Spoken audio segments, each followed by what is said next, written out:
Welcome to space. What were you expecting? It's a dangerous place. Thank you for investing. Go there for your rota, there for your orders. Fill up these quotas, we'll bill for your quarters. Report to your foreman, but watch for marauders. Cause if you get eaten, there's fees for your mourners.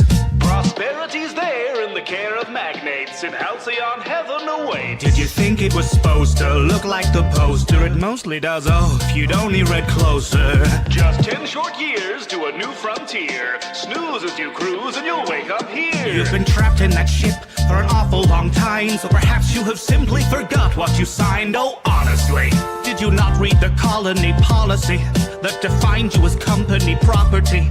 That waivers your say in autonomy. The conglomerates got you in lock and key. We put the dollar back into idolatry. If you're upset, you can rent an apology. We are a family forged in bureaucracy. No I in team, but there's con in economy. Were you expecting adventure? Were you hoping for fun? My friend, you're indentured and pleasures exempt from your tenure. So venture back down to your slum that's provided at generous prices. Your worth is determined by your sacrifices. A small term of service went down on the surface. Internment's a freebie that comes with the purchase. Work to earn the right to work. To earn the right to work. To earn the right to work. To earn the right to work. To earn the right to give ourselves the right to die. Ourselves the right to live. To earn the right to die. To our little town, why don't you settle down? You just fill out the paperwork and you could look around. We're happy as can be inside the valley cannery. We live to pack the cans of meat and not to question where it's found until we end up in the ground around the corner in the yard. You know, we thought we liked the sound of finding glory in the stars. The borders taught us to be proud of never reaching very far. So we earn what we're allowed and give it right back at the bar. The ale to cure what ails you. Zero G brew, your favorite flavor. So work till you bleed, ennobled by labor. Then purchase relief from your local retailer. If you'd rather drop dead, that's fine. But you know to drop it down dead, there's a fine. So you do your job and I'll do mine. I gotta meet a 6 foot deep bottom line. We make a fortune for the board by selling boredom door to door. Because it's all that we deserve and it is all we can afford. The secrets of the universe and all the worlds to be explored. But our dreams are back on earth and now the work is our reward. And you'll be grateful for seats at the table. Though it dips at one end and the bench is unstable. You may waste your days, but at least you were able to pay off your grave. Since we leased you your cradle, be faithful and pray. We'll repay what you invest. Behave as you slave for humanity's interest. On account that you're all on account and we're quickly amounting humanity's interest. You'd think that we'd sink to the brink of rebellion with markets dependent on peddling weapons. The architect tells them the secret to heaven is simply consuming whatever we sell them. We work to earn the right to work. To earn the right to work. To earn the right to work. To earn the right to work. To earn the right to give ourselves the right to buy. Ourselves the right to live. To earn the right to die. Should've read the fine print, my friend. Should've read the fine print. You should've read the fine print, my friend. Should've read the fine print. Welcome to our little town. Why don't you settle down? You just fill out the paperwork and you can look around. We work and then we work and then we work and then we work and then we work and then we work and then we end up in the ground. Welcome to our little town. Why don't you settle down? You just fill out the paperwork and you can look around. We work and then we work and then we work and then we work and then we work. Should've read the fine print. Here and here and initial here. Welcome to the family.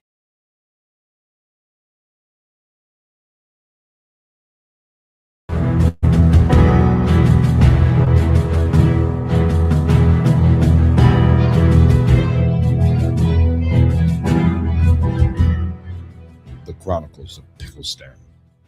A Twitter story. As a warning, this is something much less serious than my other stuff. This is based on a meme war from Twitter amongst people in the community I stream with that I turned into a dark fantasy story because why the hell not? And I hope you enjoy. This is brought to us courtesy of Samuel the Infamous, by Shadow of Hawk 551, narrated by Caucasian Sasquatch. Like, comment, and subscribe. Forget dreams and wonder, for both are dead. The darkness that chokes the world has killed dreams and wonder. This is a world of spite, war, and hate. There are no heroes, only villains who are less vile than others. These are the Pickle Stand Chronicles. The Pickles of Picklestan have always been a peaceful people, growing their young as cucumbers and then brining them in the salty waters of the Barrier Sea into pickles. They grow a variety of foods and trade them with foreigners, all ilks, as well as maintain the land-based trade routes that pass between the eastern and western continent. As major powers began to rise and fall, the Pickles found themselves under attack. Seaborne raiders from the anti-libertarian Marine. Do you want to be on cam? I'm honestly procrastinating. You always do a live that I end up, procrastinating. I don't want to make decorations for the Valentine's Day event at my job because I cannot figure out how to do a fucking stupid flower with tissue paper. I'm about to just say F it. I'm already cooking the whole thing. I want to hear a stupid story. Absolutely. So, when me and my wife met each other, we basically have been friends for I don't know how long. We don't know how long before we actually decided we were going to be dating. So when we decided to pick an anniversary, we couldn't figure out when it was we had started. So we picked Valentine's Day because it's easy to remember. There's no fucking excuses for forgetting. What's up, Flint? It's God.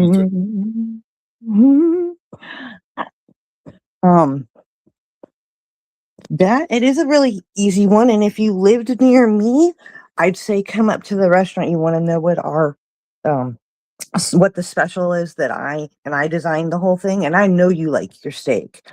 2 9-ounce ribeyes, cocktail for each, loaded baked potato, corn or asparagus, and dessert, and it's $30 per couple. Cool. Yeah. I'm currently on vacation. Lucky. I'm on an island off the coast right now, but I'm also so that's not great. We can't be friends anymore. You're on an island. I'm in Missouri. That sounds like a you problem, not a me problem. I know. I know. Help phase you when I'm not around. I know. Oh, trust me. I mean, when I go down to Florida, I live it up. I'm like, haha, you motherfuckers are in the cold. Because we always try to go during winter so I can warm up a little, That don't always work out. No, if we'd gone down there when we normally do this year, the cold would have been with us. My mom called me. Fucking iguana falling out of the tree. My mom told me it was 30 degrees in Fort Lauderdale, and we actually were finally getting warm. It was like 50 degrees here. It's like, wow. But the week before, we'd been -8. So, yeah, about the coldest it got back home was it got down to 20, maybe 19. I love my heated jackets and such. Good, Fletch. I'm glad to have you catch up. That's great. It's always lovely when you're in time with the stream.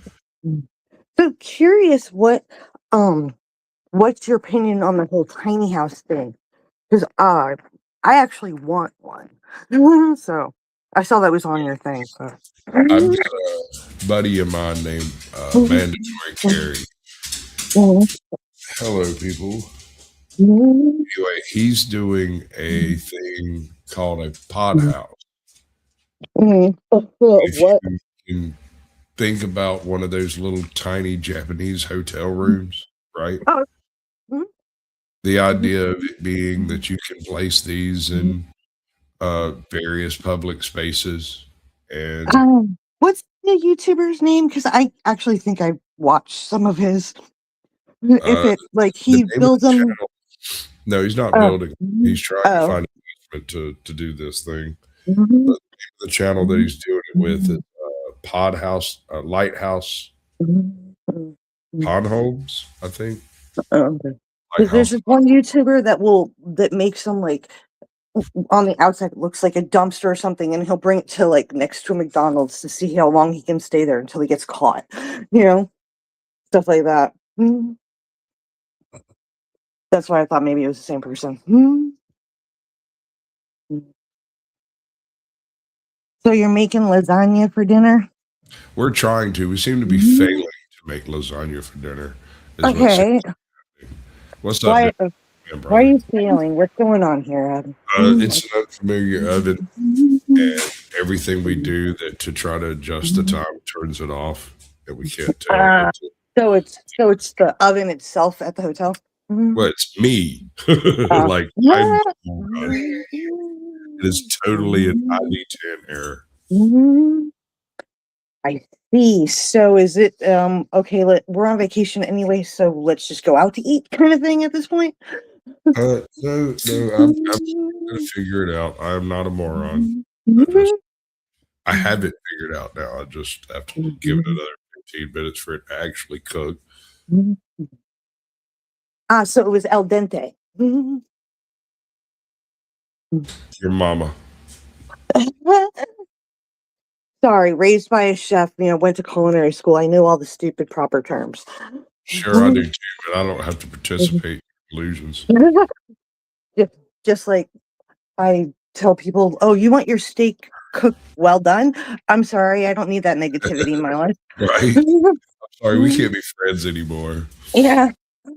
I mean, it ain't got to be mooing, Pretty but much, that's how I like mine. Like, you walk it by the fire on both sides. I'm good. I know, honey. Mhm. I know. Mhm. So, well, enjoy your vacation. I'm just trying to procrastinate, but I know I shouldn't. Mhm. And happy anniversary.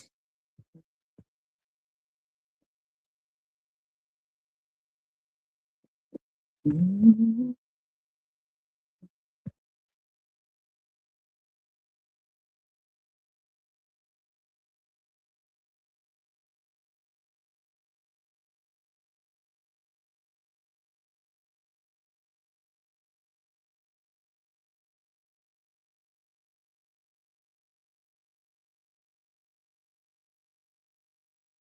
oh, she run away.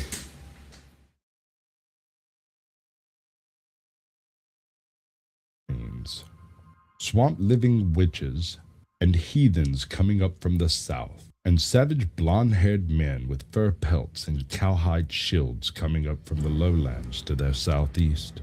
They sought protection. They found it in the form of the Back Taco Kingdom.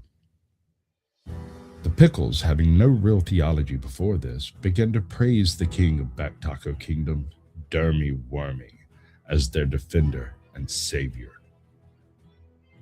They would offer up choice members of their civilization as a gift to the Back Taco and erected great pyramids in his honor, their memory and praise, their protector. Eventually, the Back Taco Kingdom, through hook or croak, pacified the tribes of Shock to its south, the lands of Adam to its north, and in some dark and unknowable pact, aligned the game land of Anna to its banner. This growing threat brought fears to the city-state of Hadouken, a growing industrial power in the region that made use of steel and steam to exert its will on otherwise tribal savages within its bounds. Its leader, Paul of the House Hadouken, sought out allies. He found them in the green-haired leader of the anti-liberal Marines, Tiff, and the many times cursed dirty T-Rex fucker Ryan. Through Ryan, he secured an alliance with the Swamps, as for some unknown reason, the infamous deity of the swamp, Samuel, was the hetero life partner of the T-Rex fucker. Battle was had in the kingdom of the potatoes, when the great king of those peoples, Fractured Filter, was driven from his capital by the armies of Pocahontas, or, as she was known to her enemies, the dreaded Melee K. On the fields of Tuber, Fractured Filter joined the Power Couch Nation, a union of disparate factions against the dreaded foe of the Back Taco Kingdom. And the following day, the armies of Dermy marched into view. Steam-belching tanks with steel hides were surrounded by potatoes that were furious at being driven from their homes. The flanks were guarded by T-Rex riding savages whose leader, Rex Ryan, led from the front. Interspersed behind the line were druids, cultists, and witches of Samuel, guarded by their throngs of savage heathens covered in vines and snake skins, all wielding long knives or bare fists for battle. These dark-hearted savages were commanded by the demon Kohai Masochist and the Dread Knight Larry, two of the most loyal retainers of the infamous, who had yet to take the field. On the opposing side were the armies of the Back Taco Kingdom. The flanks were held by the kangaroo-riding Drusina of Gameland, their queen Anna standing upon her war chariot drawn by Herculean-sized snow leopards.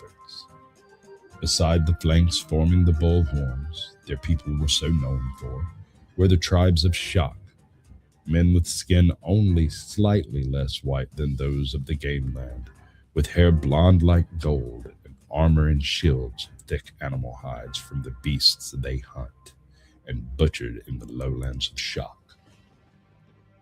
Their preferred weapon, barbed spears for bringing down the great beasts of the lowlands, were forged with Gameland steel, a sign of the loyalty between the two nations.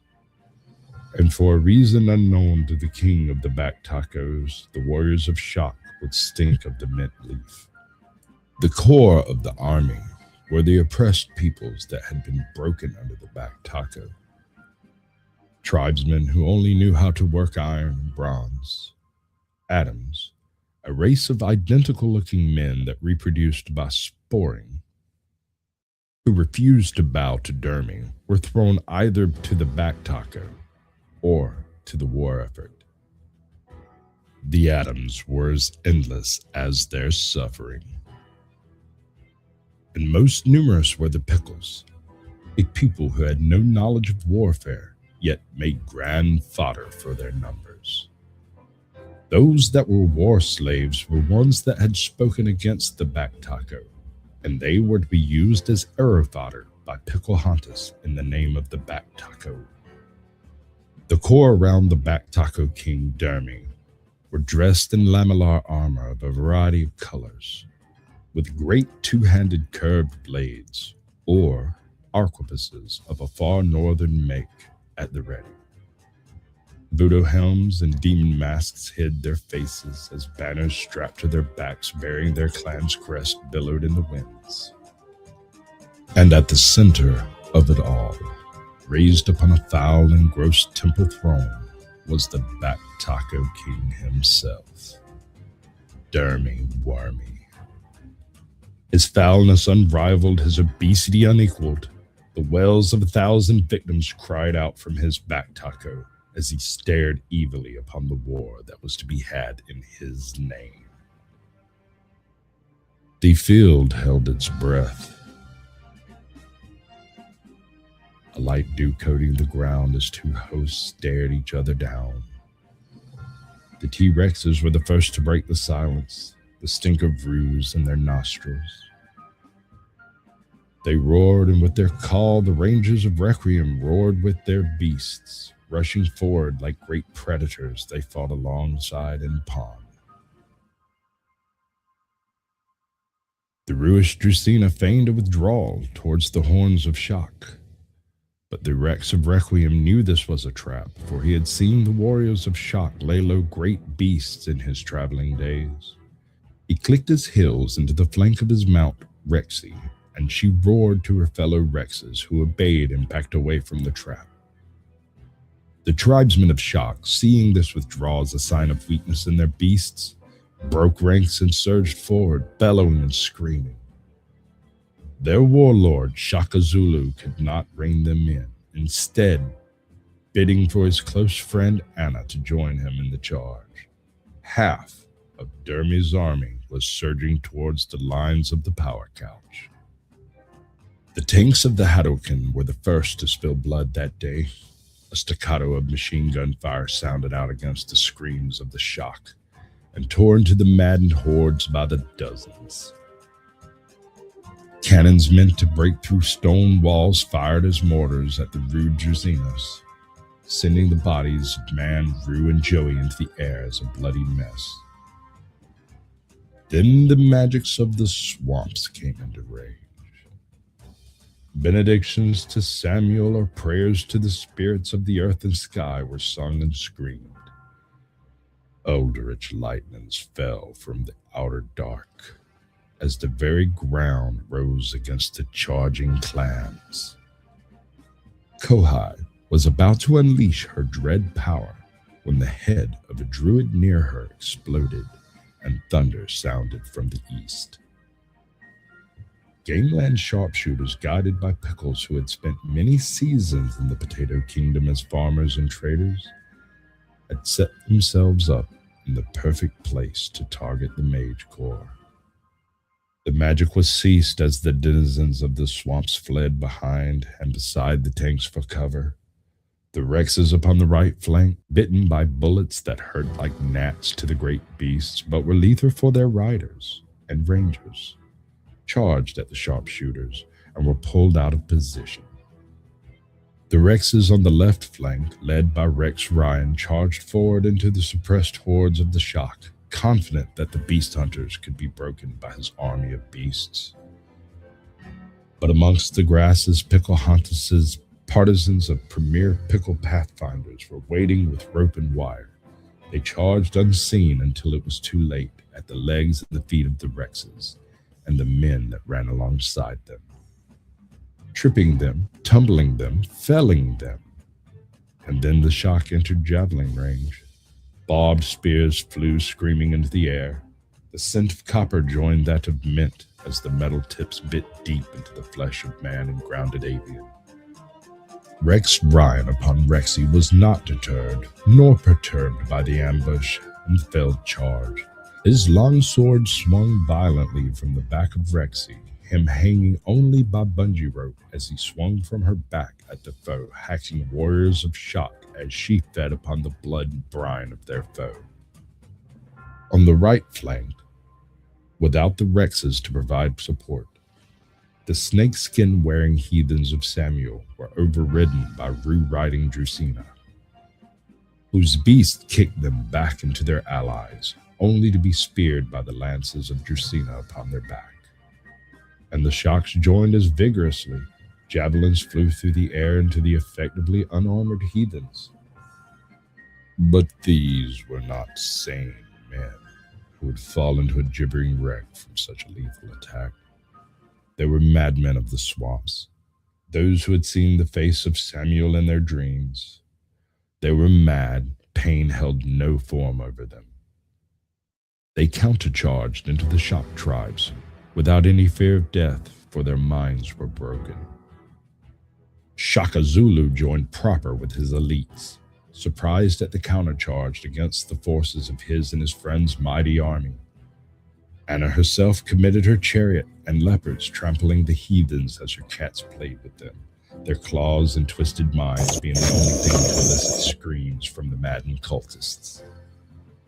With the enemy too close, the tanks could not fire their main cannons, and they lost precious seconds as they quietened their guns whilst debating whether or not to fire into the backs of their allies to kill the attackers.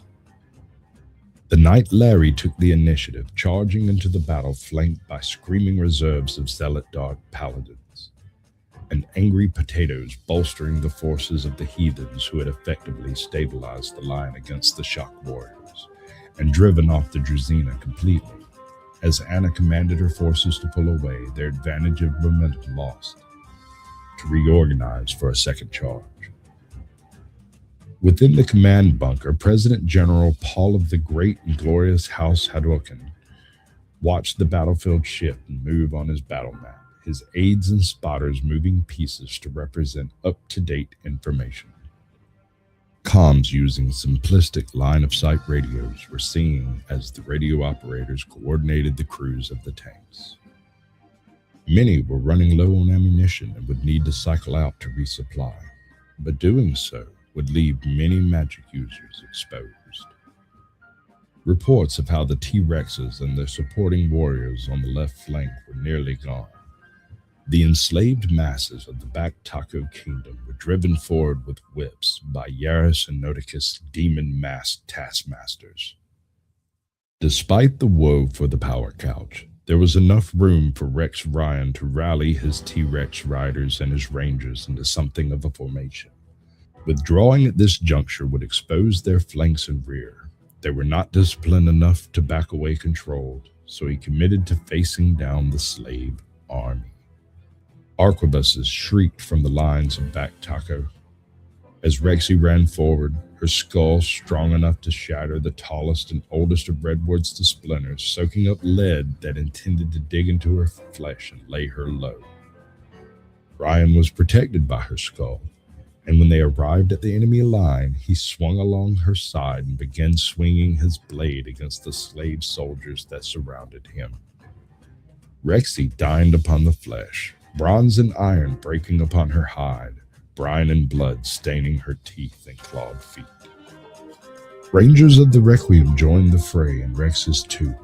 Even with the whipping and prodding by their masters, the slaves could not find the courage to charge forward with the jaws of such a foe. First one, then two, then 10, then 30, then 100, then 200, and soon the entire force broke. They threw down their demon-masked masters and trampled them to death, charging away. But this act saved the life of the Back Taco King, for the T-Rexes were hungry and enraged. The screaming, crying men in pickles were more appealing to run down than to fight the demon-faced men with thunder sticks and gleaming claws. That left Rex Ryan, his Rexy, who was the only one to rein in her bloodlust enough to stand with her rider, and a band of warriors out of position and outnumbered, being surrounded by the practitioners of Back Takoshido, the reformed shock warriors, and Melee K's Pickle Huntus' partisans of premier Pickle Pathfinders. Upon the extreme right flank, the Gameland sharpshooters executed a withdrawal that led the Rexes and riders and rangers into a gully where a group of shock charged out with javelins and boar spears, and Rue riders led by Anna charged into the exposed, unsupported flanks of Requiem's force. Half of the Requiem's contingent died out of sight of the Power Couch Nation, who were horrified to see the host of fresh shocks charging over the hills with songs of gunfire ringing out as officers and mages died. Hadouken ordered his tanks around the command bunker and ordered his reserves to take defensive positions. Machine guns, weapons of incredible value, were placed alongside crossbowmen and slingers within a line of trenches as the tanks withdrew, abandoning the front line. The heathens, uncaring and mad, fought on despite the impossible odds. The cultists and the witches threw caution to the wind and cried out for darker desires. Invisible forces tore through the warriors of shock. Men melted into mush, only to form into unspeakable, writhing horrors with many limbs and eyes that popped like grenades only moments after being born, showering the men with viscera and bone shrapnel. Unlike the heathens, they feared death. Soon, the denizens of the swamps withdrew to the line of Hadouken, the ones not maddened by seeing their god's face. Those had died horrifically and brutally, but they watered the ground red. The potatoes fought to the last alongside the madmen, only withdrawing to drag their king away, who fought on despite his grievous wounds.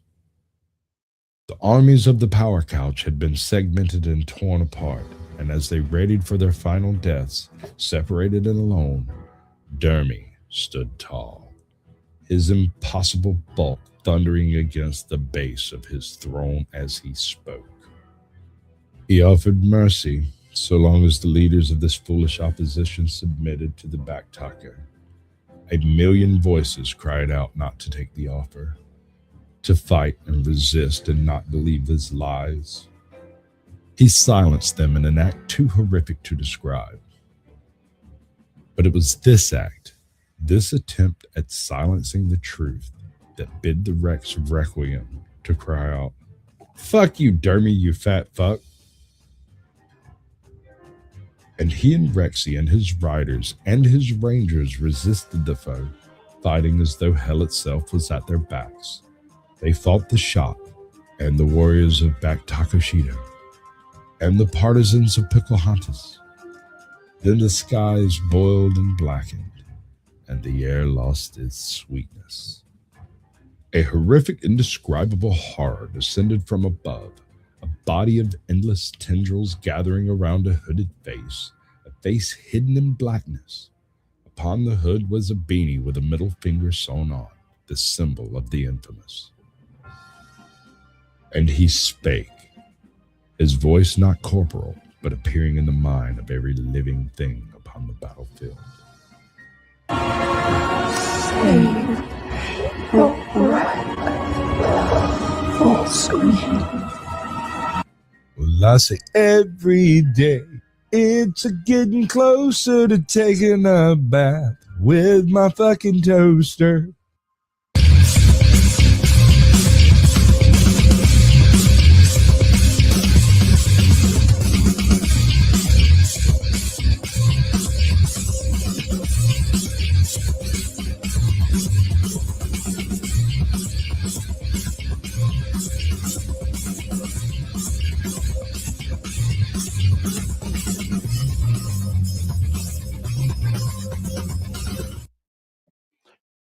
Greetings, welcome, and salutations to the, and I just jacked that all up, but you'll have to forgive me.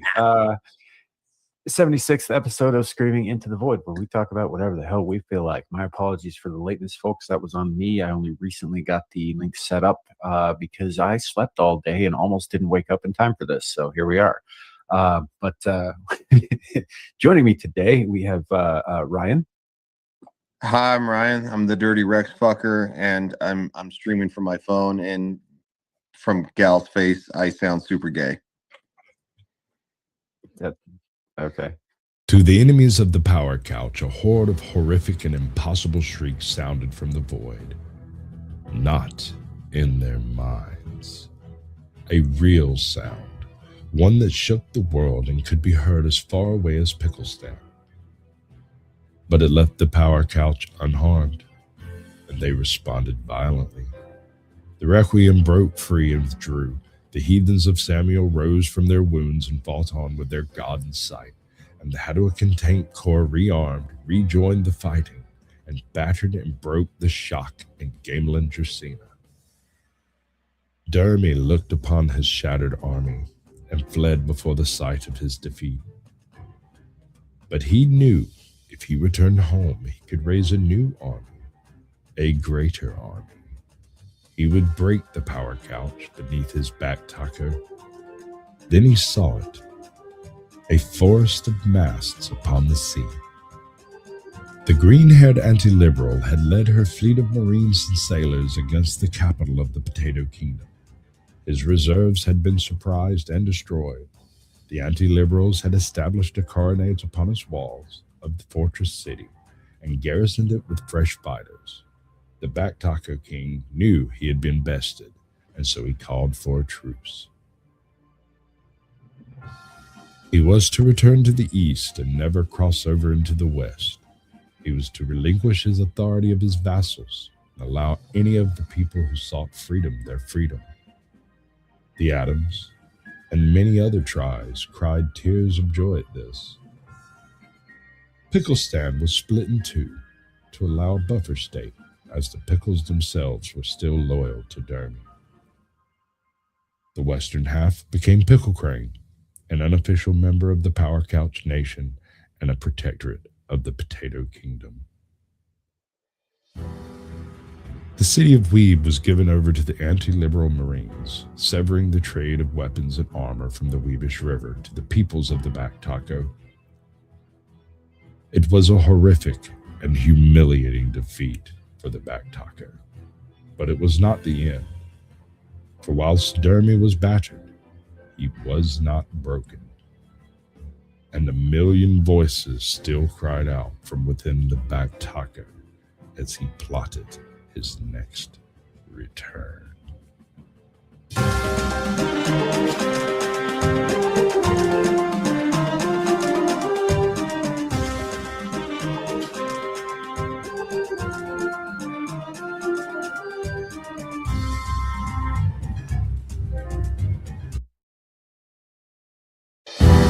The Chronicles of Picklestan. The West. Paul.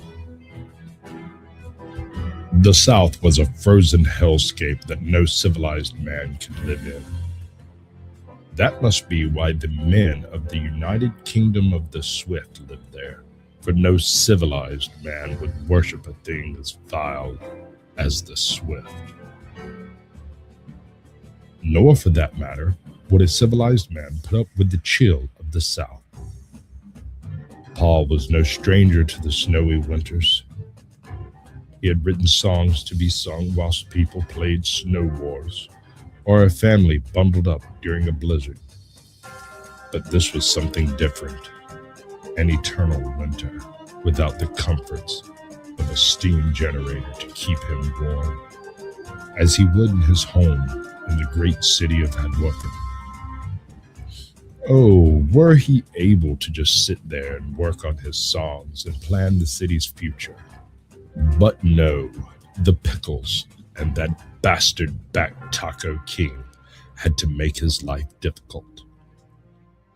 Starting wars and pushing for the Back Taco supremacy, he didn't even like Pickles. He didn't understand why they had to bother protecting them or saving them. But he had a duty, a responsibility, and a fear. Cigar, sir? Asked his most trusted advisor, Nalik, a portly man with a head bald like an egg and the look of an imp to him. It was he who, in fact, directed his gaze to the threat of the Back Taco, and how integral securing Picklestan would be to check its advance westward. That had been successful, but oh, the cost it had taken to achieve. The Requiem had been brutally bloodied, and the reparations of the city of Weeb directed the anti-liberal Marines to the other side of the Barrier Sea, limiting their effective value in any future conflicts, limiting the time they have to settle roots in that city. And not to say of the infamous, who had decided now was the perfect time for a nap.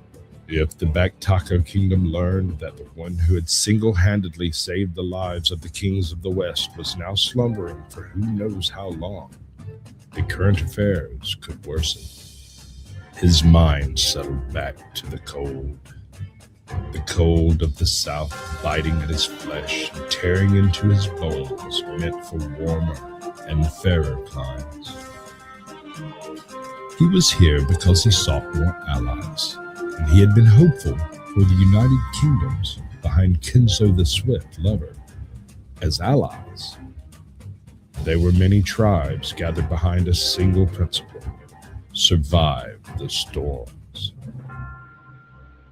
The Gaelics dwelled in the lowlands and survived the storms by going to ground. The Welsh in this rocky and mountainous east made walls into their hills to block the storm, or so they believed. Gameland frontiersmen known as Lascans drove them from their homes and into the care of the other kingdoms, mighty as they are. They are no match for the feared sharpshooters of the Gameland. The English were the people who settled in the parts of the South that could have something called a summer. which they spent raising maize that thrives in the short growing season before entering their keeps and riding out the storms of winter, with the songs of the swift keeping them warm. Final amongst the United Kingdoms were the Danes, coastal raiders that sailed up the western coast and pillaged and despoiled the peoples there. Sailors that, should a fair route be found, could augment the coastal defenses provided by the anti-liberal Marines. As for the other three, no better archers were found in the world than the English, and no men hardier in the West existed than the Welsh and the Gaelics. The army of the power couch had lacked the overwhelming storm of arrows that the English could provide, and with the armored center of the Gaelics and the Welsh, the madmen of the swamps could properly engage their foes with a solid wall to keep them centered and unflanked. Sir, the impish man spoke again, holding out a cigar. Paul, roused from his thoughts, took the cigar from Nellie and placed it into his mouth. Tobacco from the swamps, a good benefit from the alliance with the infamous. Many of his men, whether they meet mounted on horses, steam cars, or in the hatch of a patent tank, Cheeseburger. had already lit their cigars, to both keep them warm and to give them something. Hello. Hello. Hello. How are you doing? Cheeseburger. Macaroni? I'm making lasagna. Eating a bacon cheeseburger. Good deal. Is Yeah, it that's tasty good. and delicious? Is it what? Tasty and delicious. Tasty. Yeah, it's tasty and delicious. Excellent. I'm happy Delicious. for you. Oh man, it's good. What's this show about? I'm testing all of my equipment over here. I just got it all set up. And it seems to be functional. And I was wondering about the stability of the internet and all that stuff. So I figured I'd let it run about an hour with a bunch of windows open and doing crap and see if I have any glitches or problems. There's somebody digging on the screen. There In is. rubber. There is. I'm proud That's of not it. you though, is it? No, that's not me. Got it from a primitive technology channel. Of some type. I can't remember which one. It'll probably get put in the description after. What you want to talk about, bud? I don't know. Oh no. I'm just enjoying this bacon cheeseburger. Good man. But who's Marilyn? She said, "This is so manly so far. This is my third cheeseburger tonight." I was hungry. God damn. The first Screwed one up was a the double bacon cheeseburger with portobello mushrooms. That does sound good. Yeah, and the bacon is so good. They have good bacon. Excellent. Is this guy in Asia somewhere? Somewhere. Got to be. Looking at the bamboo and the plants around it. Cambodia, maybe, or Vietnam? Maybe. I'm thinking Cambodia. Something about the proximity of the mangroves to the mountains. Make me think Cambodia. He's got a knife in a leather sheath. It looks like it might be a Nepalese knife. He might be somewhere in that area. Maybe. I mean, or bordering. Maybe he ordered one from there. I have a knife similar to that. They're handmade. Yep.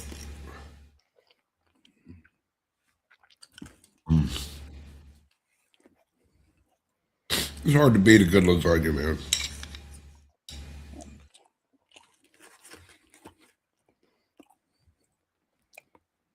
Are you into survivalism or building bushcraft things and building Well, shelters? into it myself, I don't do it because I used to do that stuff as a hobby. Go hunting and just crash out in the swamp for a couple of weeks.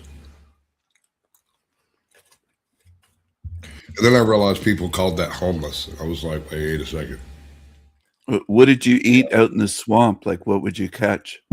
Fish, mostly.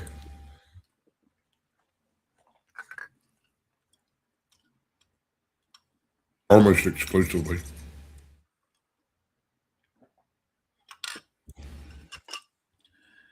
What about if it was a zombie apocalypse? Would you ever eat humans? Well, I mean, Like cannibalism? you might catch zombie stuff if you eat humans. Yeah. But if I had the choice between eating my dog and my neighbor, I'd eat my neighbor because my dog can help me find more neighbors. I wouldn't eat my dog because I love my dog, but I Right. don't like neighbors or most people. So I mean, I'd probably that's the eat other them side of first. it. Yeah. You're not wrong. What? So that's the other side of it. Yeah. If you had to pick between eating a fat guy or a fat woman, what do you think would taste better as a cannibal? I'm pretty sure the fat woman would enjoy it more. Oh, wait, no, as a cannibal? Yeah. I'm not sure there's a difference. They're both morally repugnant. Do you think women's fat might taste better than a dude? I have no idea. All I know is Well, that you the know how- Caribbean folks like the delicious long pork. I'm just thinking of how fatty meat, like a fatty steak, is way better. And then I don't know if it's a fat cow, she might taste better. The bull's meat might be rougher or tougher. It might not be as good. I don't know. Women tend to have more body fat. You're not wrong. Yeah. So if you ate a breast or something off a fat cow of a woman, it might taste pretty good. I think that would probably be up to the chef and how it's prepared. Would be my guess. So this guy's still digging out a shelter. Well, he found a cave. He found a cave. Okay. Now, keep in mind, this is all fictional lore of the channel. He built a tree house. Tree house got pushed down by a storm, so now he's trying to find, quote unquote, somewhere else to live. Found a cave.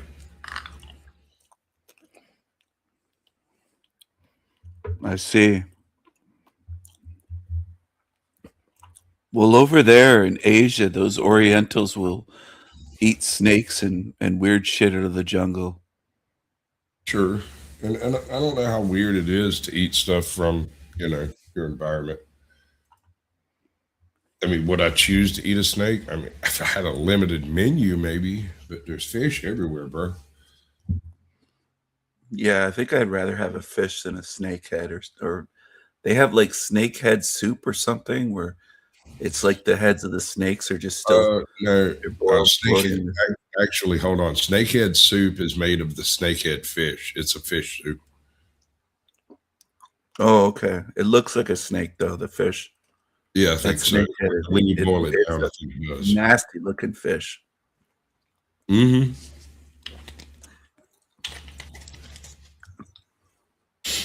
Oh, I'm fucking dying over here, dude. Why? I don't know. I came on vacation and I left and I had like a little scratch in my throat. And I got here and went to sleep and woke up with a full blown head cold. Oh, it's a head cold. That's why I didn't have all this stuff set up today. I slept all day. I slept 7 hours. I slept 7 hours today. Did you ever fall asleep when you're sick and sleep the whole weekend? Not really.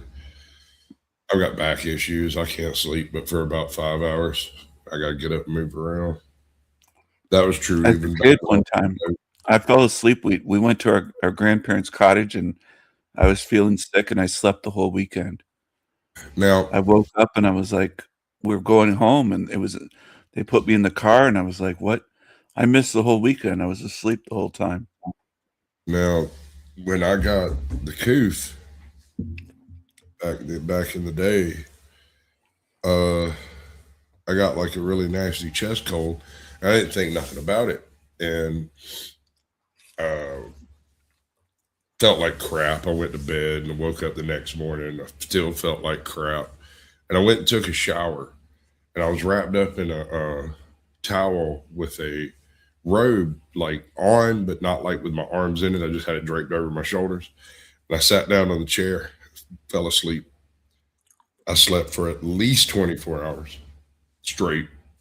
And when I got woke up because somebody knocked on the door, my dogs went crazy and they tipped over my chair. I like hit myself in the face with my knee, and that woke me up. And so I wake up, dogs are going nuts, but I can't breathe. I'm over there like a fish out of water. And I stand up and cough a few times and get some goobers up. And I look down, I feel so nasty, man. I feel like sticky, like tacky, like I'd been sweating for a week and hadn't showered. And so I just went straight into the shower and took another shower. And I realized when I was walking into the shower that everything touching me was bone dry, right? So I knew it had been more than a few minutes. Yeah, I did just have a birthday, Fab Daddy. The great 46, I suppose. And when I got back to the living room, I picked up my phone and I had like 136 messages I'd missed. I had like 50 emails. I had 200 phone calls. My wife had gone to Disney World with the kids and stuff. And I'd stayed home to keep the dogs and whatnot. A lot of good that did. My ass was almost dead in that chair, bro. You missed Disney, you missed a birthday, you missed Christmas, you were asleep. Well, I mean, I guess it could have been worse. I'm not quite sure how, but What if you woke up in the year 2500 or something and you were like, what? We got some Rip Van Winkle shit going on over here. I'm chill. I'm good with it. As long as it don't pop out like Idiocracy. And it's even dumber than it is now. I don't know if I can handle that.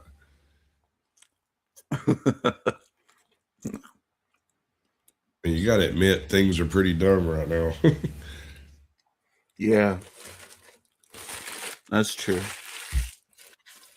There's people that will hate you just for eating a cheeseburger. These vegans, they'll even call for the death of meat eaters. Yeah, I had a really good, I say really good YouTube friend. Before I started my channel, I'd helped her build hers. And, you know, it was just somebody, it was a hobby. I was just helping somebody with their channel. It wasn't anything, I didn't expect nothing for it or nothing like that, right?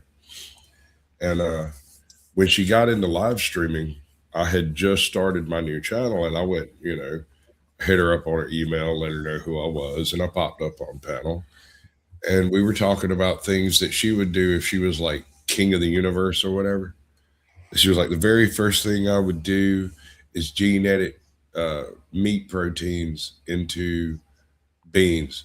And I was like, I'm allergic to beans.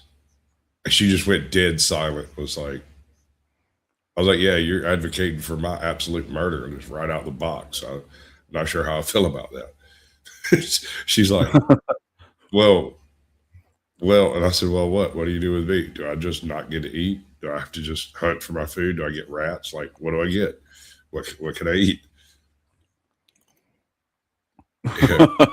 She didn't have no answer for none of that, man. Like, she got up because I was like, what about chickens? Can I eat chickens? She's like, no meat. And I'm like, well, then what the fuck am I supposed to eat? I can't eat your freaking mutant Frankenstein beans. Now what? You can't just put me in a closet, let me starve to death. If you're going to kill me, you have to do it right now. You have to just pop a cap right in my skull and be done with it. Don't be pussyfooting around. I want to starve to death over here. And I damn sure don't want to die of like chronic allergic reaction. What's up, Chuck? Welcome in, bud. Good to see you. Yeah, that would be the worst. That would, wouldn't it? I mean, I don't know if I could think of a much worse way to go. A lot of people are allergic to vegetables. They just can't digest them or get any nutrition, horrible pain, I cramps. suspect most of that has to do with bad diet. And if they eat the vegetables a little bit to develop the right stomach flora and fauna, that they could. It's just that most people don't do it long enough. They end up eating a little bit of vegetables and then they get a little gas and their stomach hurts. And they're like, oh, I'm not going to eat that broccoli anymore. Yeah.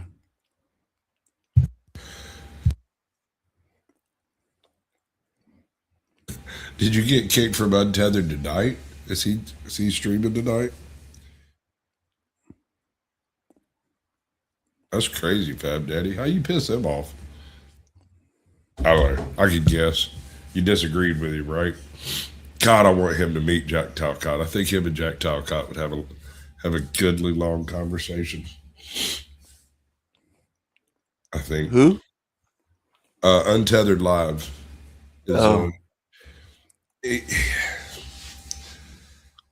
I got this joke, and it is a joke, but at the same time, it also kind of describes how he is, right?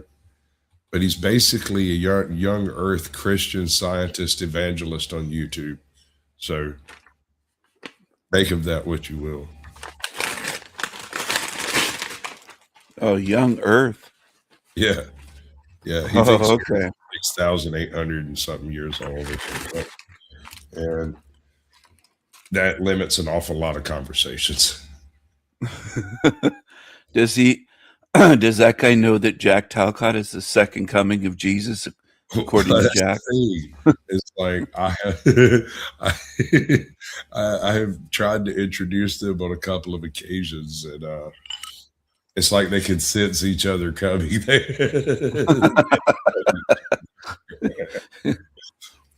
Like two dogs at a distance, they can sort of sense and smell. I don't know, man. All I know is like every time I've tried to get them both on the same panel, one would show up and 2 seconds after the other one left. And they might do that 2 or 3 times in the same night. And I'm like, wow. You're sure you're not the same person?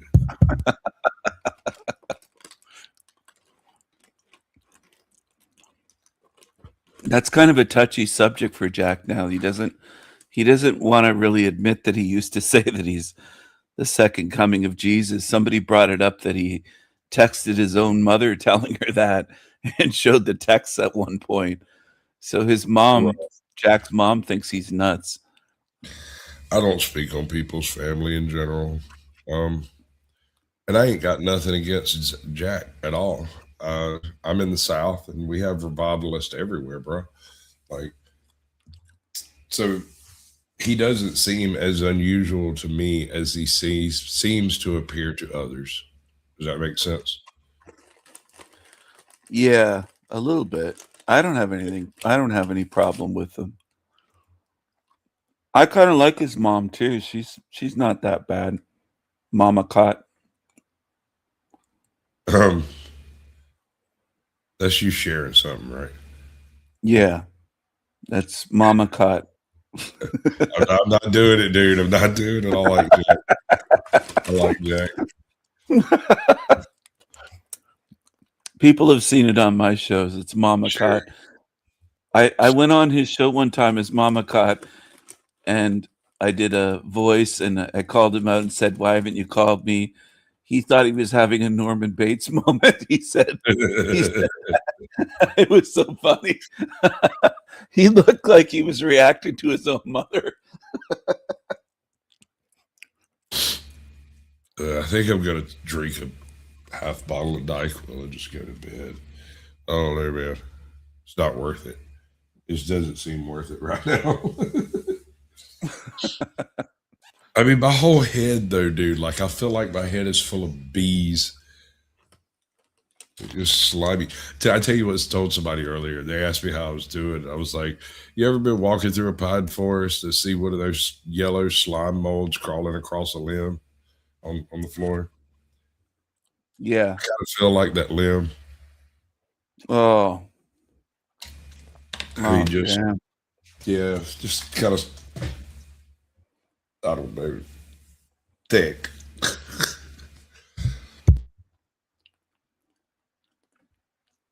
That's crazy.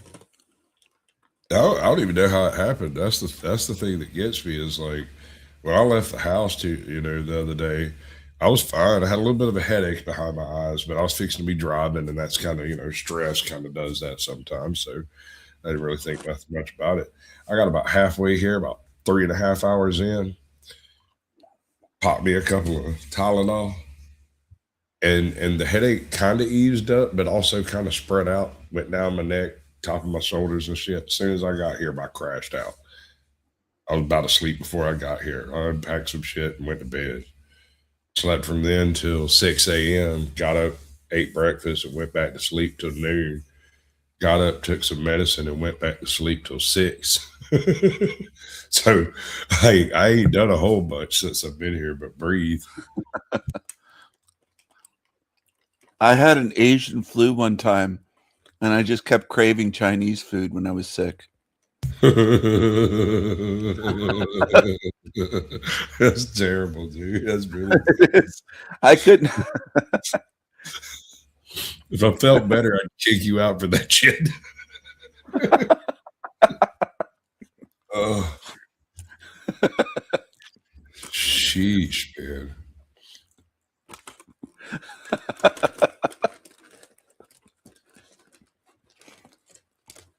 Let's see. What are we going to do with these people, bro?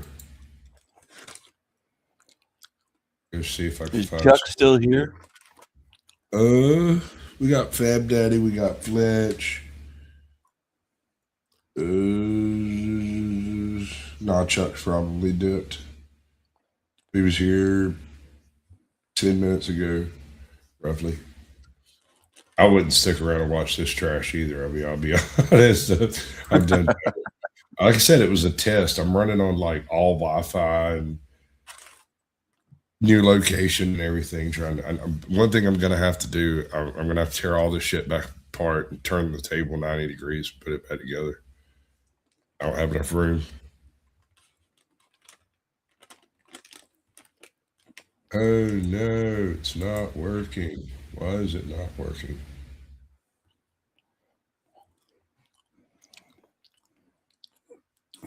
That's terrible. Chuck still has a crush on me. Look at that.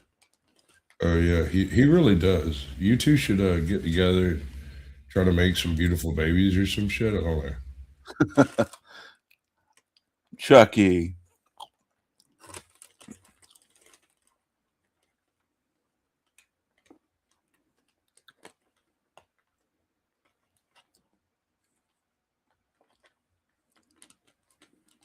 Jesus, I keep having these fucking sneezing fits, bro. Why can't I redirect?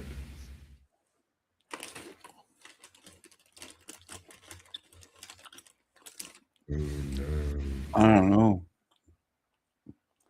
Wild. Let's try this again from a different direction.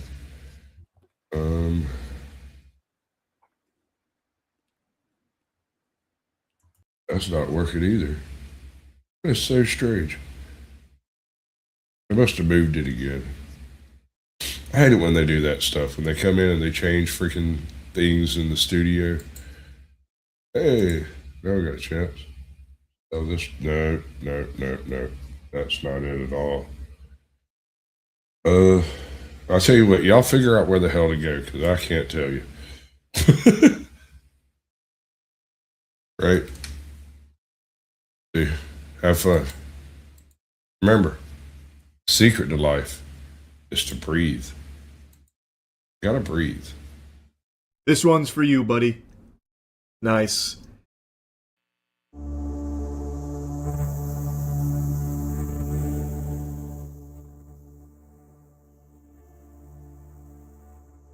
Ladies and gentlemen, Class of 99, wear sunscreen. If I could offer you only one tip for the